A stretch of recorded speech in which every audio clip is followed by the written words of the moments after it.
Nikita Mirzani ajukan penangguhan penahanan. Setelah resmi ditahan Kejaksaan Negeri alias Kejari Serang atas kasusnya dengan Rito Mahendra, Nikita Mirzani kini ajukan penangguhan penahanan. Satu di antara alasan Nikita Mirzani mengajukan penangguhan penahanan seusai ditahan Kejari Serang atas kasusnya dengan Rito Mahendra adalah anak. Kuasa hukum Nikita Mirzani, Fahmi Bahmid, mengungkapkan jika kliennya telah resmi mengajukan penangguhan penahanan setelah ditahan Kejari Serang atas kasus dengan Rito Mahendra. Sudah mengajukan permohonan penangguhan penahanan. Sudah saya sampaikan, kata Fahmi. Dikutip dari YouTube Intens Investigasi Kamis 27 Oktober 2022. Prosesnya kita tunggu besok atau besok lusa atau sampai hari Senin sambungnya. Fahmi Bahmid mengatakan permohonan tersebut merupakan hak seorang yang ditahan. Yang jelas kami ajukan permohonan itu hak seorang untuk memohon jelasnya. Alasan surat penangguhan penahanan dilayangkan pertama sejak awal pihak kepolisian tidak menahan Nikita Mirzani.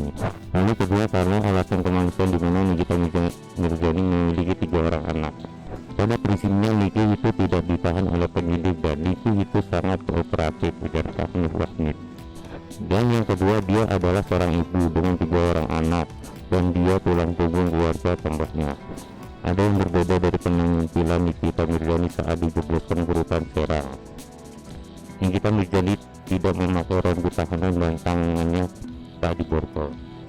Terkait hal itu, Kepala Kejaksaan Negeri Serang, Ferdi D. Simanjuntak, mengatakan Nikita Mirzani memohon untuk tidak memakai rambut tahanan dan tangan diborgol. Memang ada permohonan dari Nikita seperti itu, tidak memakai rompi tahanan dan diborgol. Ferdi dikutip dari YouTube Salam News Kamis 27 Oktober 2022. Ferdi Simanjuntak mengatakan adanya pertimbangan pihak Kejaksaan Negeri Serang sehingga menurut permintaan Nikita.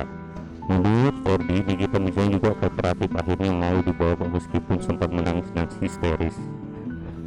Kita ada pengawalan jika artinya tidak membeda-bedakan juga yang bersangkutan kooperatif. Alasan lainnya adalah pertimbangan kemanusiaan.